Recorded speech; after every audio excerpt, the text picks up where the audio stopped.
देश का नेता कैसा हो, देश का नेता कैसा हो। भारत माता की वंदे। मैं हमारे गोवा भाजपा प्रदेश अध्यक्ष विनय तेंदुलकर, मुख्यमंत्री पार्सेकर, रक्षा मंत्री पर्रिकर, आयुष मंत्री श्रीपाद नाइक सबसे निवेदन करता हूं कि वे हमारे देश के प्रधानमंत्री और लोकप्रिय नेता श्री नरेंद्र भाई मोदी जी का स्वागत पुष्पमाला पहनाकर करें।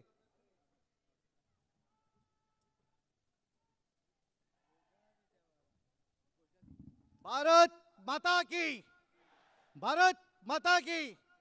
नरेंद्र मोदी जी आगे बढ़ो, नरेंद्र मोदी जी आगे बढ़ो। देश का नेता कैसा हो, देश का नेता कैसा हो।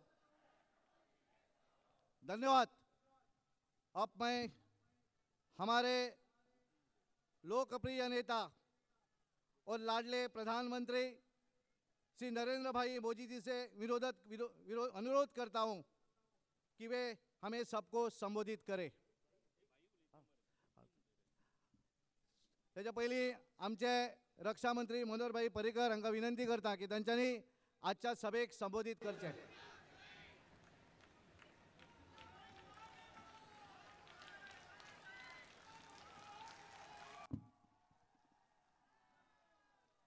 तुमका सगळ्यांक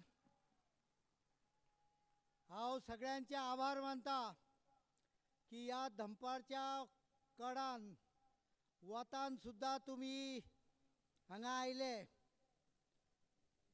माचेर आशिल्ले आमचे देशाचे आणि आमचे सगळ्यांचे प्रिय प्रधानमंत्री माननीय श्री नरेंद्र भाई मोदी जी, गोयचे मुख्यमंत्री लक्ष्मीकांत पार्सेकर, आमचे उत्तर गोयचे खासदार आणि आयुष मंत्री श्रीपादजी नाईक, पक्षाचे अध्यक्ष विनय तेंडुलकर जी, बाब राजेंद्र आर्लेकर, दयानंद मांद्रेकर, अनिल होबळे, प्रकाश वेळीप, दक्षिण गोयचे खासदार नरेंद्र सावईकर, आमचे सदानंद तानावडे आणि कुंदाताई चोडणकर,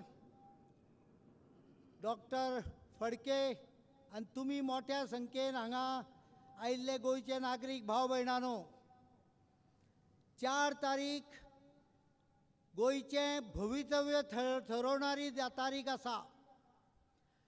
2012 भारतीय जनता पक्षाक तुम्ही सगळ्यांनी स्पष्ट बहुमत दिले। गोयच्या राजकारणान गेल्या 56 वर्षां केवळ 9 वर्सां भारतीय जनता पक्षाचे सरकार आसा। पण गेल्या 9 वर्सां भितर भारतीय जनता पक्षाच्या सरकारान गोयच्या एकूण सामाजिक आणि इन्फ्रास्ट्रक्चर लेवलान जो बदल घडून हाडला तो म्हाका दिसता उरलेली 47 वर्सां काँग्रेस आणि महाराष्ट्रवादी गोमंतक पक्षाच्या सरकारांक केन्ना जमून ना। गोंयाक 1987 घटक राज्य मेळ्ळें। घटक राज्य मेळटकूच पयली निवडणूक 89 जाली आणि स्वार्थान, इनडिसिप्लिनान आणि मस्ती मारलेल्या काँग्रेस पक्षान फुडल्या 10 वर्सां आमकां 12 मुख्यमंत्री दिले। गोयची लोकांच्या संदर्भात चिंता करपाची कोणाक भानूच उरूं नासलें। आपणे मात्र ही संगीत खुर्ची कशी मेळोवपाची हाजेच प्लॅनिंग चालू आशिल्लें। आणि म्हणून जेन्ना 2000 सालान भारतीय जनता पक्षाचे सरकार आयले तेन्ना आमी पहिल्या खेपा घटक राज्य असलेल्या गोंयाक स्टॅबिलिटी दिली आणि स्टॅबिलिटी बरोबर प्रोग्रेस, प्रॉस्पेरिटी दोनूय दिले। परत 7 वर्सां काँग्रेसीचे राज्य जालें म्हणजे ह्या 7 वर्सांत परत गोयची प्रगती ठप्प जाली। भ्रष्टाचाराचो कळस जालो। काँग्रेसचे नेते दिल्लीच्यान येताले आनी बॅगां भरून घेवन परते वताले. मायनी बेकायदेशीर मोठ्या प्रमाण काडून हातूंच्यान मेळिल्ले भ्रश्ट संपत्तीन गोंयचे काँग्रेसचे नेते मालामाल जाले आनी केंद्रीय नेत्यांकूय ही चटक लागली. ही चटक इतली पॉवरफूल आशिल्ली की जेन्ना 2012 भारतीय जनता पक्षाचे सरकार आयलें त्या वेळार तांकां विड्रॉल सिम्पटम्स खूब पडलेले. आतां जे नेते येतात हे लोकांक गोंयच्या लोकांक पिशे करपाक येता. आपले कितें तरी स्टेटमेंट करप आनी गोंयकारां खातीर कांय करप ना हाज्या पली कडेन हांकां व्हडलोसो इंट्रस्ट ना. आनी म्हणून जेन्ना 2012 आमचें सरकार आयलें आनी जेन्ना गोंयाचेर आर्थीक संकट आयलें तेन्ना केंद्रान बसलेल्या काँग्रेसीच्या सरकारान उज्यान तेल ओतलें. सुप्रीम कोर्टान मायनीचेर बॅन घाल्लो हांच्यांनी EC एनवायरमेंट सर्टिफिकेट आहा ती रद्द करून उडयली. गोंयाक एका आर्थीक संकटाच्यान वचचें पडलें. मदत करपाची सोडून दी पण अडथळे हाडपाचो प्रयत्न जालो. पण आमी जी उतरां लोकांक दिल्ली इतलें मोठें संकट येवन सुद्दां ती उतरां आमी पूर्ण पाळ्ळी. इन्फ्रास्ट्रक्चरचेर आसत, मागीर तातूंत मांडवी पूल आसत, कालवीचो पूल आसत, एका वर्सा भितर आमी पूर्ण केलो दिल्लें उतर पाळून. वॅट गोंयान टॅक्स ना केलो आनी त्यामुळे गोंयान पेट्रोल सगळ्यांक सवाय आसा. आयजूय हे महाराष्ट्र कर्नाटका पेक्षा 15 रुपया 14 ते 15 रुपया कमी आसा. ठरलेल्या प्रमाणे लाडली लक्ष्मी स्कीम 55,000 चलयांक ह्या स्किमीचो फायदो जाला. सादारण 47,000 तांचे पयशे 1 लाख तांच्या खात्यान जमा जाला. एक सेल्फ कॉन्फिडन्स चलयांक आनी चलयांच्या आवय बापायक दिवपाक भारतीय जनता पक्ष सक्सेसफूल जालो, यशस्वी जालो. सरकार येवच्या पयलीं 908 चलयो 1000 चल्या फाटल्यान जो रेट आशिल्लो तो आयज 860च्या पलीकडे पावला. सेक्स रेशियो गोंयान जवळ जवळ बॅलन्स जावपाक लागला. म्हाका दिसता सगळ्यांक व्हडलें ह्या योजनेचें यश आसत जाल्यार ह्या सेक्स रेशियोच्या बॅलन्सिंग जावपाच्या प्रक्रियेन आसा. आयज खंयच्याच बापायक आवयक अशें दिसना की चली जावप म्हणजे बर्डन आयलें तकलेचेर, चली जावप म्हणजे अडचण आयली अशें दिसना. हें कॉन्फिडन्स आयलें. बायलांक आमी गृह आदाराच्या माध्यमांच्यान तांची आर्थीक इंडिपेंडंट तांकां केली आनी तातूंतच्यान आयज ती स्वता एक आर्थीक इंडिपेंडन्स अनुभवतात. 1,500 म्हयन्याक 1.5 लाख महिलांक तांच्या बँकांच्या खात्यान वता. DSS आसत, अनेक अन्य स्किमी आसत. हांव स्किमी सांगिना, सोशल सॅक्टर आसत, इन्फ्रास्ट्रक्चर आसत. भारतीय जनता पक्षान दोनूय हातून अनप्रेसिडेंटेड जितलें गोंयकारांनी केन्ना पळोवन नासलें इतलें करून गेल्या 5 वर्सांत दाखयल्या. इन्फ्रास्ट्रक्चर अनेक प्रकल्प आमकां प्रधानमंत्री तांच्या पाठिंब्यान आनी नितीनजीच्या समर्थनान अनेक प्रकल्प मेळ्ळे. नॅशनल हायवे 17 6 लेनींग आसत, 4 लेनींग आसत. जुवारीचो पूल 1996 कोसळपाक आयिल्लो. प्रताप सिंग राणेन येवन एसेंब्लीन आमकां हांगले पूल कोसळपाक आयला आनी त्यामुळे 6 म्हयने गोंयच्या लोकांक फेरीबोटीन वचचें पडलें. विचार करा, आयच्या दिसा जर तूं त्या पुलाक कितें जालें जाल्यार फेरीबोटींच्यान आमी पलतडी वचूंक शकतले काय कितें? गोंयकारांनी हो विचार करपाची गरज आसा. कारण 96 पुलाक धोक्याची घंटा वाजलेली म्हणल्यार काँग्रेसच्या सरकारान 96 पासून 2000 पर्यंत आनी मागीर 2005 पासून 2012 पर्यंत कांय एक केलें ना. कसल्याच प्रकारचें प्लॅनिंग केलें ना. भारतीय जनता पक्षाचें 2000 सरकार आयलें, तांच्यांनी हें प्लॅनिंग केलें. अटलजीच्या सरकारा कडेन आमी स्कीम घेवन गेली, दगा फटा करून आमचें सरकार उडयलें. पण 2012 परतें सरकार येतकच हें फुडें व्हरून जेन्ना प्रधानमंत्री मोदीजी जाले तांच्यांनी गोंयच्या पयल्याच कार्यक्रमाक ही घोशणा केली की जुवारी पूल आमी पूर्णत्वाक व्हरतले. आनी नितीन गडकरीन ही प्रायोरिटी घेवन म्हाका आनंद जाता सांगपाक ह्यो पुलाचें काम आयज चालू जाल्लें आसा. हो पूल फुडल्या 2.5-3 वर्सांत पूर्ण जातलो. दक्षिण आनी उत्तर गोंयाक बांदणारो हो दुवो भारतीय जनता पक्षामुळे निर्माण जातलो. हें सगळ्या गोंयकारांक आमी सांगपाची गरज आसा. आनी म्हणूनच हांव सांगता, खंयचेंय सॅक्टर आसत, इन्फ्रास्ट्रक्चर आसत, टुरिजम आसत, भारतीय जनता पक्ष हें ताका एकमेव उत्तर आसा. गोंयांत सगळ्या पार्ट्यांक आयज स्वप्नां पडटा, ज्यांच्यांनी आमच्या बरोबर 4.5 वर्सां सत्ता उपभोगली आनी आमचें उतर आमी दवरलें, कारण युतीन आमी लढाई केल्ली. त्या पक्षाक आयज मुख्यमंत्री करपाची स्वप्नां पडटा.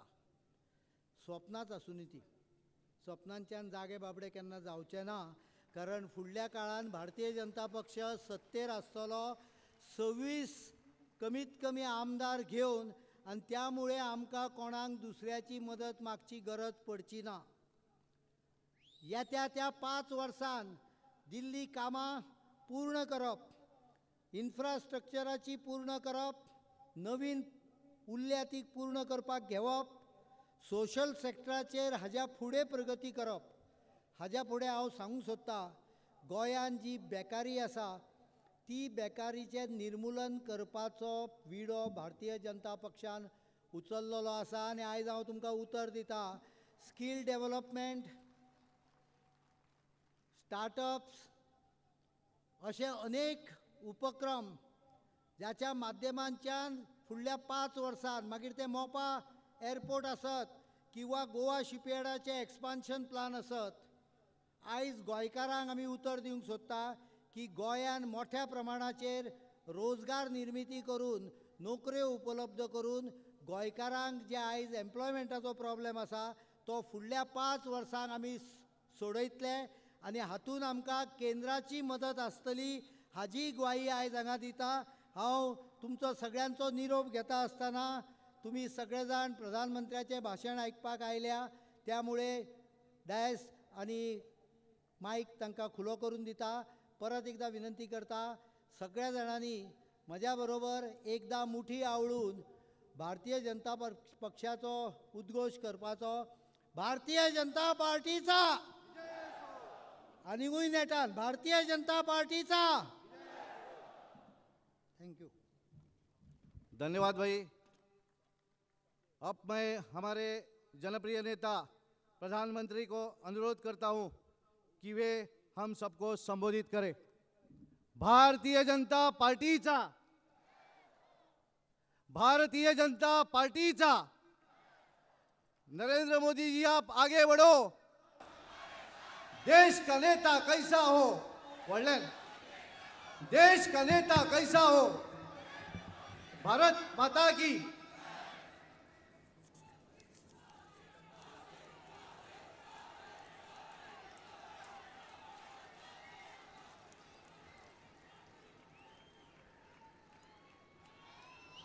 सगळ्या गोयंकरांका येवकार.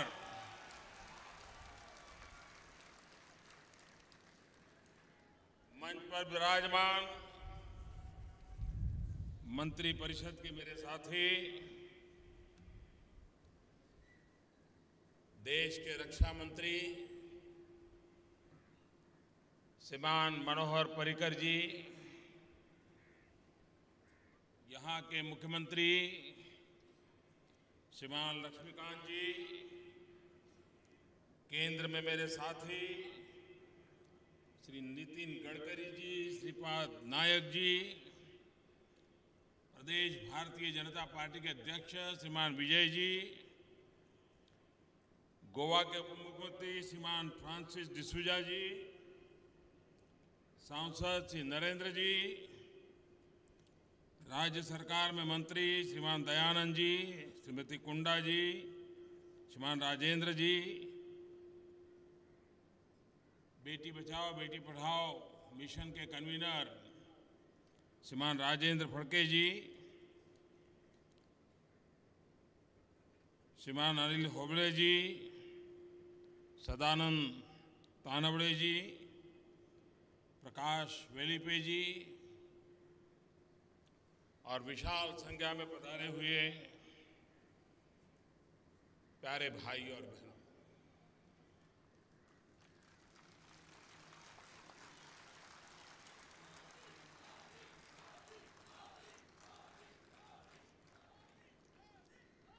मैं सबसे पहले वर्तमान में गोवा में जो सरकार है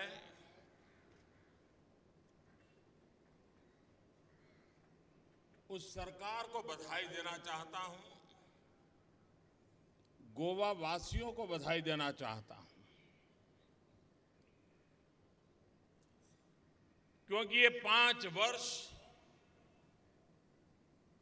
गोवा के विकास के वर्ष रहे हैं। एक ऐसी मजबूत नींव वर्तमान सरकार ने रखी है जिस पर आने वाले दिनों में विकास की भव्य इमारत बनाने का हमारा सपना है।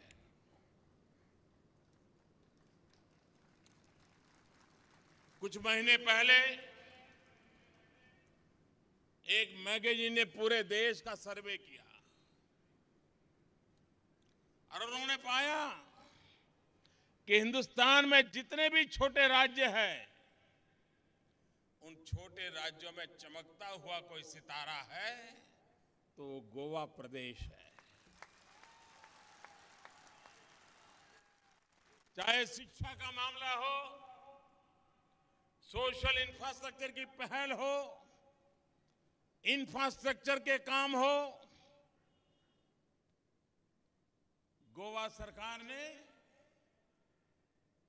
हिंदुस्तान के सिर्फ छोटे नहीं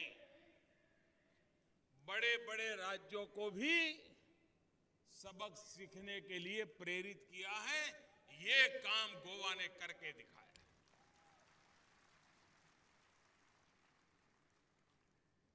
कभी कभी हम क्रिकेट को देखने के लिए स्टेडियम बैठे होते हैं तो उतनी बारीकी का पता नहीं चलता है जितना दूर घर में बैठकर के कोई टीवी पर देखता है।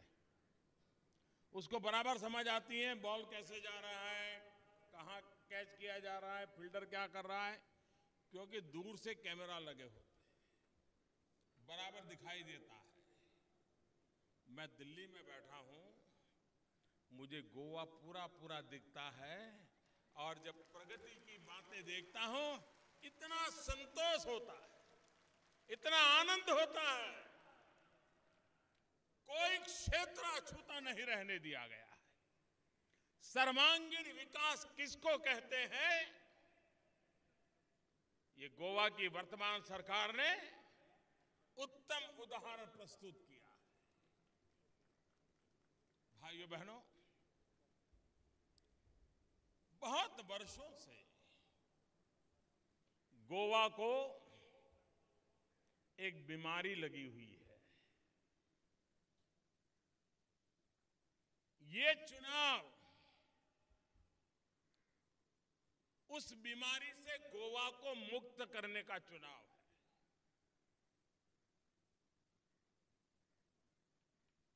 कौन सी बीमारी है? सबसे बड़ी बीमारी है अस्थिरता। अस्थिरता ने राजनीतिक उठापटक ने, राजनीतिक खरीद बिक्री ने गोवा की सारी बातों को पीछे रख दिया। आप कल्पना कर सकते हैं, जरा याद करें पुराने लोग, 90 से 2000 का कालखंड, 10 साल में गोवा ने 1 डजन से ज्यादा मुख्यमंत्री देखे थे। 10 साल में 1 डजन से ज्यादा मुख्यमंत्री, 10 साल में ज्यादा से ज्यादा 2 हो सकते हैं। जब भी चाहो सरकार इसी बात में व्यस्त थी कि अगला शपथ समारोह कब होगा।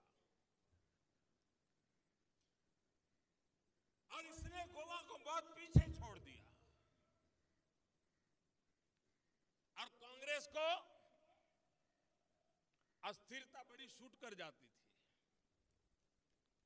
क्योंकि अस्थिरता के नाम पर वो लोगों को कहते थे, इधर अस्थिरता के नाम पर खरीद बिक्री चलती थी और जनता को समझाते थे कि नहीं क्या करे भाई, अब मिश्र सरकार है, वो साथी दल वाले मानते नहीं है, इसलिए कुछ काम होते नहीं है, बच जाते थे। बड़ी मुश्किल से 5 साल पहले आपने स्थिर सरकार देने का एक प्रामाणिक प्रयास किया। गोवा के नागरिक इस बात को समझ गए, लेकिन फिर भी कुछ कमी रह गई थी, और इसलिए आपने देखा अपने स्वार्थ के खातिर आखिर में भाग ही गए। भाइयों बहनों, गोवा इस बात की अब गलती न करे, पूर्ण बहुमत दे,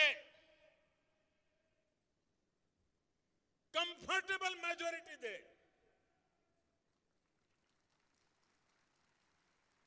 मैं आपको वादा करता हूं, अगर आप हमें कंफर्टेबल मेजॉरिटी देंगे, हम गोवा को हिंदुस्तान का सबसे कंफर्टेबल स्टेट बना देंगे।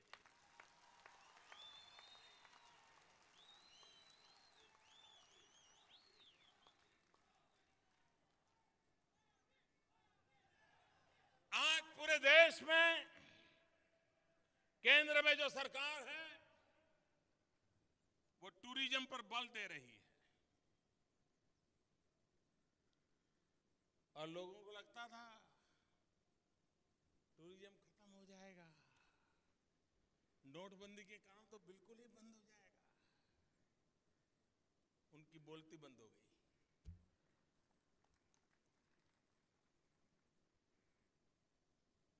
दिवाली के बाद भी टूरिज्म में बढ़ोतरी होती गई। आप मुझे बताइए, हिंदुस्तान में टूरिज्म बढ़ता है, हिंदुस्तान में विदेश के टूरिस्ट आते हैं, सबसे ज्यादा लाभ किसको मिलता है? जरा बोलिए ना, किसको लाभ मिलता है? दुनिया भर के टूरिस्ट कहां आना पसंद करते हैं? ये इसलिए संभव है क्योंकि गोवा की हमारी सरकार ने टूरिज्म को केंद्र में रखते हुए इंफ्रास्ट्रक्चर का निर्माण किया है, और दिल्ली की भारत सरकार ने वीजा नियमों में ऐसा बदलाव किया है कि बहुत आसानी से टूरिस्टों को आने की सुविधा हो गई। अनेक देशों को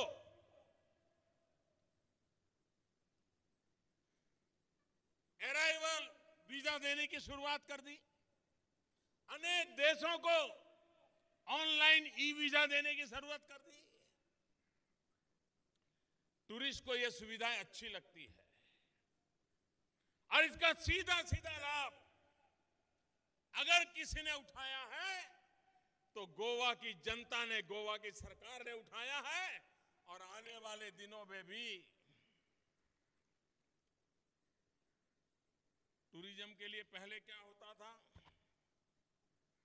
सिर्फ टीवी पे एडवर्टाइजमेंट आ जाए तो उनको लगता था कि टूरिज्म बढ़ जाएगा। अब हिंदुस्तान में ही आप एडवर्टाइजमेंट दिखाते रहोगे, कलाकारों को लाकर के दिखा दोगे, तो विदेश का टूरिस्ट आएगा क्या? ये पुरानी सरकार को इस बात की समझ नहीं थी। वो यहां पर टीवी पे खर्चा करते थे। अगर टूरिज्म बढ़ाना है तो विदेशों में ताकत लगानी होती है, विदेशों से आने वाले लोगों की संख्या बढ़ानी होती है, विदेशों से आने वाले लोगों को प्रेरित करना होता है।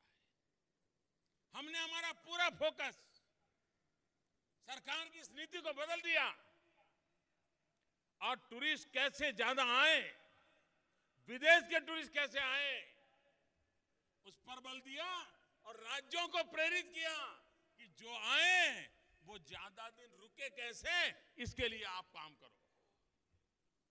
ऐसा मेलजोल के साथ चल रहा है कि आज देश में टूरिज्म तेज गति से बढ़ रहा है और उस टूरिज्म का लाभ सबसे ज्यादा गोवा को मिलता है। टूरिज्म एक ऐसा क्षेत्र है जिसमें सबसे कम पूंजी निवेश के भी आगे बढ़ाया जा सकता है।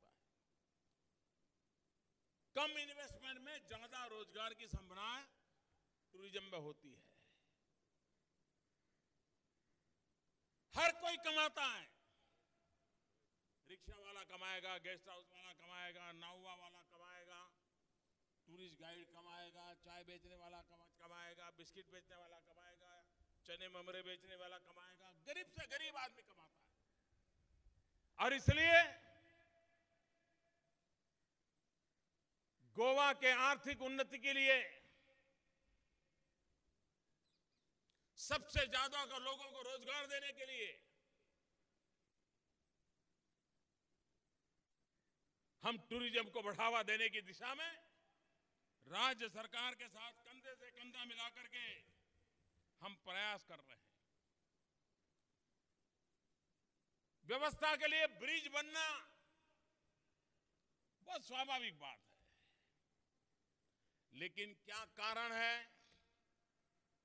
कि 10 साल दिल्ली में ऐसी सरकार बैठी थी कि जिसको गोवा में एक भी ब्रिज बनाने में रुचि नहीं थी, रोडे अटकाने में लगे हुए थे।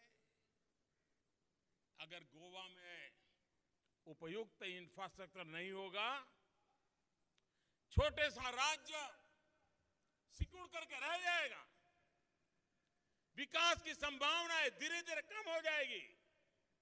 लोगों को यहां से हट करके कहीं कर्नाटक, कहीं महाराष्ट्र जाने के लिए मजबूर होना पड़ेगा।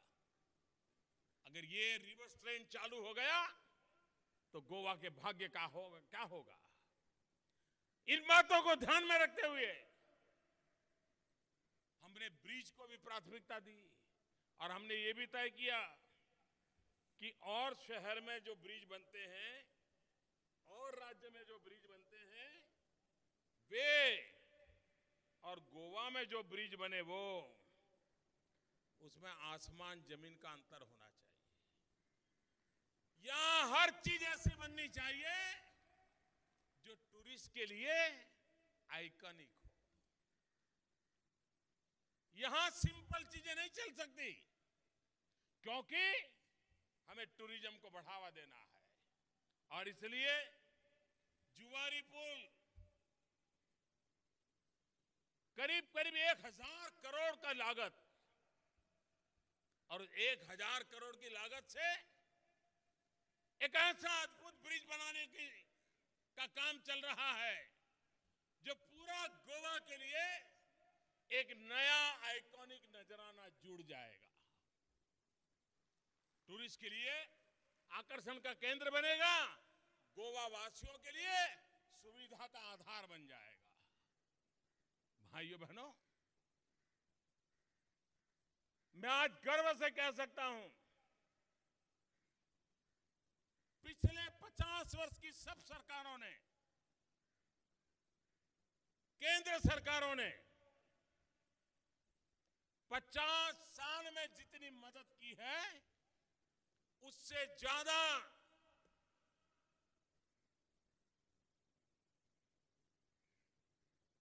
पच्चीस महीने में हमारी सरकार ने गोवा को मदद की है। आप कल्पना कर सकते हैं, एक तरफ 50 साल का टोटल और दूसरी तरफ 25 महीने का टोटल। ये गति है हमारी, ये हमारी दिशा है। और इसलिए भाइयों बहनों, मैं गोवा वासियों से आज विशेष आग्रह करने आया हूं। 4 तारीख को हम मतदान करेंगे और गोवा को एक दुर्भाग्य है, यहां अच्छा करने का उमंग वाले नेताओं से ज्यादा दूसरे का बुरा करने में आनंद आने वाले नेताओं की संख्या ज्यादा है। उनको इस बात में आनंद नहीं आता कि भाई चलो गोवा का भला हो, ये भी नहीं है कि मैं कुछ अच्छा करूंगा। उनका तो यही है, मैं मरूं तो मरूं लेकिन तुझे न छोड़ू। मेरे गोवा वासी, ये जो वोट कटाऊ लोग हैं ना, वोट काटने वाले लोग, ये लोकतंत्र का जेब काट लेते हैं। ये लोकतंत्र के जेब कतरे हैं, और लोकतंत्र के जो जेब कतरे होते हैं वो किसी के लिए भला नहीं चाहते हैं। वो सिर्फ वोट काट काट करके लोकतंत्र की जेब काट लेते हैं और लोकतंत्र को नीचा दिखाने का, लोकतंत्र को वीक करने का प्रयास करते हैं। कभी कभी ऐसा भी होता है, कुछ लोग, जैसे 1 तारीख को बजट आने वाला है भारत सरकार का, कुछ पार्टियां अभी से बैठी हैं, कुछ इकोनॉमिस्ट को बुला रहे हैं, कुछ लिखने पढ़ने वालों को बुला रहे हैं, और अभी से ड्राफ्ट बना रहे हैं कि 1 तारीख को भारत सरकार का बजट आएगा। अभी तो बजट आया नहीं है, बजट में क्या आने वाला है उनको पता नहीं है, लेकिन अभी से ड्राफ्ट बना रहे हैं कि जैसे ही बजट पूरा हो हम ऐसा कैसा हमला कर दें ताकि गोवा में भी मैसेज चला जाए, पंजाब में भी मैसेज चला जाए, उत्तर प्रदेश भी मैसेज चला जाए, उत्तराखंड मैसेज चला जाए, मणिपुर मैसेज चला जाए। उसके लिए कागज पर अभी से ड्राफ्टिंग कर रहे हैं। बजट आने के बाद कोई प्रतिक्रिया दे तो हम समझते हैं, विपक्ष आलोचना करे ये भी समझते हैं, लेकिन अभी से वो मेहनत, वित्त मंत्री बजट के लिए जितनी मेहनत कर रहे हैं उससे ज्यादा इस सरकार को बुरा भला कहने का मौका ढूंढने वाले लोग अभी से इतनी मेहनत कर रहे हैं कि बजट के खिलाफ क्या बोलना। ये लोकतंत्र के लिए अच्छी सोच नहीं है। कुछ लोग, पराजय सामने दिखता है तो पराजय अपने सर पर ना आए इसलिए पहले से माहौल बना देते हैं। जब उनको पता चल जाता है, आपने देखा होगा कुछ बच्चे एग्जाम में अगर ठीक नहीं कर रहे हैं तो कहते हैं कि टीचर ने पढ़ाया नहीं था। माँ बाप भी कहेंगे नहीं नहीं ये स्कूल बेकार है, हमारा बच्चा, फिर कहेंगे नहीं नहीं वो एग्जामिनर जो था ना उसने ठीक देखा नहीं इसलिए बच्चे के मार्क्स कम आए। कभी ये नहीं देखते कि उनके बच्चे ने पढ़ाई की थी कि या नहीं की थी, लेकिन कारण ढूंढते हैं। यहां भी मैं देख रहा हूं, इस चुनाव में मैंने एक पार्टी का बयान पढ़ा, वो कह रहे थे हमें आश्चर्य है पंजाब और गोवा का चुनाव साथ साथ क्यों आया, दोनों 1 तारीख क्यों, एक ही 4 तारीख को कैसे आ गया, और दोनों बिल्कुल शुरू में कैसे आ गए। ये तो पीएमओ ने इलेक्शन कमीशन पर दबाव डाला है इसलिए आ गया है। मतलब पराजय की तैयारियां चल रही है, बहाने ढूंढे जा रहे हैं। हार जाएंगे तो क्या कहेंगे, इलेक्शन कमीशन ने डेट ऐसी दे दी इसलिए हार गए। क्या चुनाव में, लोकतंत्र में लड़ाई ऐसे मुद्दों पे करोगे कि इलेक्शन के कमीशन ने डेट कौन सी दे दी? अगर एम्पायर पर ही भरोसा नहीं करते हो तो खेल के मैदान में आते क्यों हो?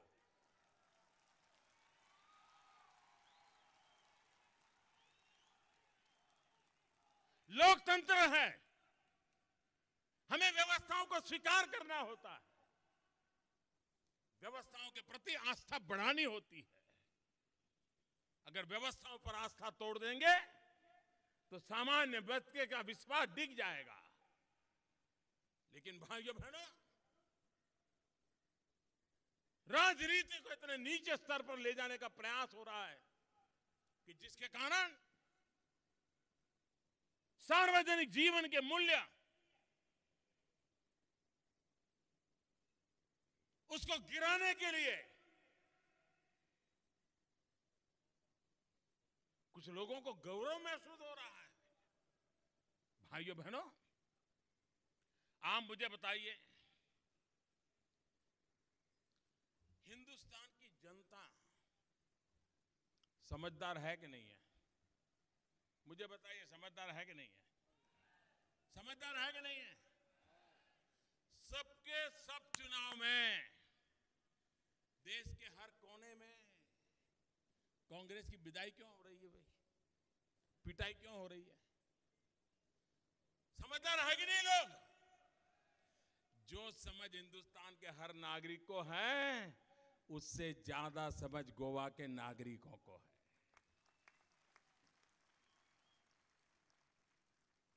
गोवा का नागरिक कांग्रेस के कुशासन को देख चुका है, भ्रष्टाचार की पाप लीला को भुगत चुका है, खरीद बिक्री के खेल देखे हैं। अब कभी भी हम गोवा को ऐसी मुसीबतों में फंसने नहीं देंगे। ये इस चुनाव के अंदर आप लोगों को निर्णय करना है। भाइयों बहनों, राजनीतिक विचार हो सकते हैं, राजनीतिक मतभेद हो सकते हैं, निर्णयों की आलोचना हो सकती है, लोकतंत्र में वो स्वाभाविक भी है। लेकिन भाइयों बहनों, पीड़ा तब होती है जब राजनीतिक नेता, राजनीतिक दल विकास के मुद्दे पर चर्चा करने से भागते हो। देश में चुनाव विकास के मुद्दे पर लड़े जाने चाहिए। देश में सरकारों की कसौटी विकास के तराजू से तोलनी चाहिए। हिंदुस्तान के सामान्य मानवी के जीवन में बदलाव तभी आने वाला है। भाइयों बहनों, आज दुनिया देख रही है कि हिंदुस्तान में वर्षों के बाद एक ऐसी सरकार आई है जिसमें हिम्मत है, हिम्मत से फैसले भी लेते हैं।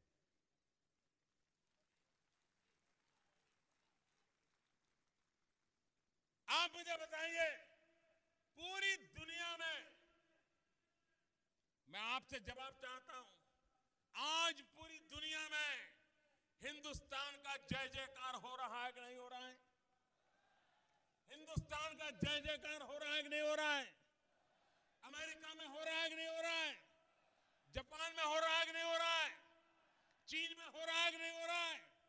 श्रीलंका में हो रहा है कि नहीं हो रहा है? नेपाल में हो रहा है कि नहीं हो रहा है? भाइयों बहनों, ये जय जयकार क्यों हो रहा है? क्या कारण है? क्या कारण है जय जयकार हो रहा है? पूरी ताकत से बताइए, क्या कारण है जय जयकार हो रहा है? मोदी के कारण नहीं हो रहा है। ये जय जयकार हो रहा है 125 करोड़ हिंदुस्तान वासियों ने 30 साल के बाद पूर्ण बहुमत वाली सरकार चुनी। अगर दिल्ली में अस्थिर सरकार होती तो आज विश्व हिंदुस्तान की तरफ जिस प्रकार से देख रहा है, नहीं देखता। क्या गोवा में भी कंफर्टेबल मेजॉरिटी के साथ स्थिर सरकार बननी चाहिए कि नहीं बननी चाहिए? बननी चाहिए कि नहीं बननी चाहिए? पूरे हिंदुस्तान में गोवा का डंका बजना चाहिए कि नहीं बजना चाहिए? हिंदुस्तान के हर कोने में गोवा का जय जयकार होना चाहिए कि नहीं होना चाहिए? और इसलिए भाइयों बहनों, मैं आज आपसे आग्रह करने आया हूं, पूर्ण बहुमत के साथ साथ मैं कंफर्टेबल मेजॉरिटी कहता हूं।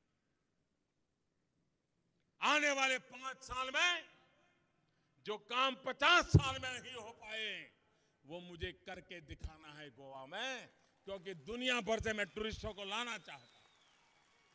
विश्व भर में जो वातावरण बना है, वो मैं गोवा की झोली भरने के लिए लगाना चाहता हूं, और इसलिए मैं आपसे आग्रह करता हूं। भाइयों बहनों, समय की मेरी सीमा है। सूर्यास्त से पहले हेलीकॉप्टर को उड़ाना पड़ता है,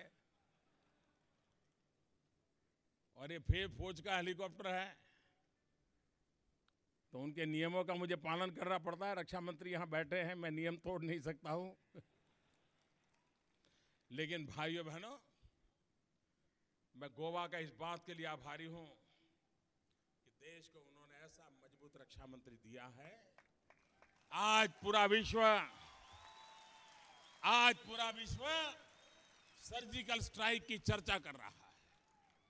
अभी भी लोग स्टडी कर रहे हैं कैसे हुआ। बोले आपके जवान वहां कैसे पहुंच गए।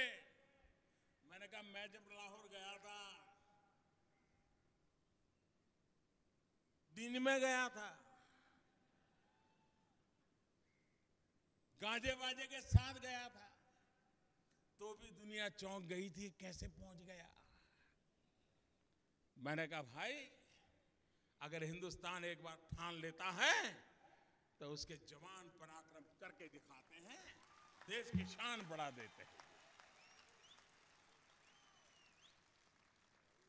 इस देश में गरीबी हटाने के भाषण करने की फैशन हो गई है, भ्रष्टाचार हटाने के भाषण करने की फैशन हो गई है। लेकिन अगर भ्रष्टाचार हटाने के लिए कोई कदम उठाया जाए तो उनको पता चलता है ये पहला हमला हमारे पर ही हो गया। आपके पड़ोस में कर्नाटक में कांग्रेस के मंत्री के घर से 150 करोड़ से ज्यादा नई नोटें, काला धन, सोना। क्यों भाई? और आपने देखा होगा कर्नाटक सरकार को कोई परेशानी नहीं है, वो तो होता रहता है। उस मंत्री को अभी तक इस्तीफा भी नहीं लिया गया, उस मंत्री के खिलाफ नोटिस भी नहीं दी गई है। क्या आप ऐसे भ्रष्टाचार को गोवा में लाना चाहते हो? ऐसे पनपाना चाहते हो? भाइयों बहनों, उदाहरण बहुत काफी होते हैं। सारे देश में भ्रष्टाचार के खिलाफ मैंने एक मुहिम छेड़ी है, और छोटा आदमी भ्रष्टाचार में लिप्त नहीं होता है। बड़े बड़े कद्दावर लोग होते हैं, और ये मेरे पर जो जुल्म हो रहा है ना, ये जुल्म इसी बात का हो रहा है कि मेरे से उनको परेशानी हो रही है। 70 साल तक जो जमा किया है वो मोदी निकाल रहा है, इसलिए परेशानी हो रही है। भाइयों बहनों, ये सरकार गरीबों के लिए है। गरीबी से मुक्त हिंदुस्तान बनाने के लिए एक के बाद एक ठोस कदम उठाए जा रहे हैं, ताकि गरीब की जिंदगी में बदलाव आए। और इसलिए भाइयों बहनों, हमारे कदम कठोर होंगे, लेकिन देश की भलाई के लिए होंगे, राजनीतिक स्वार्थ के लिए नहीं होंगे। देश को भ्रष्टाचार से मुक्त कराने के एक ईमानदार प्रयास का हिस्सा होंगे। और इसलिए मैं आज गोवा वासियों से अनुरोध करने आया हूं। 4 तारीख को मतदान है, सर्वाधिक मतदान हो, फिर एक बार गोवा को स्थिर सरकार मिले, कंफर्टेबल मेजॉरिटी के साथ भारतीय जनता पार्टी की सरकार बने, फिर एक बार कमल पूरी ताकत से खिले, और जैसे कमल खिले वैसे मेरा गोवा भी खिले। भाइयों बहनों, इसी एक अपेक्षा के साथ मैं फिर एक बार यहां के सभी नेताओं को बधाई देता हूं, उनके पुरुषार्थ को बधाई देता हूं। गोवा को आगे बढ़ाने के लिए उन्होंने जो कोशिश की है उसको बधाई देते हुए मेरी बात को पूर्ण करता हूं। मेरे साथ पूरी ताकत से दोनों हाथ ऊपर करके बोलिए, भारत माता की, भारत माता की, भारत माता की। धन्यवाद।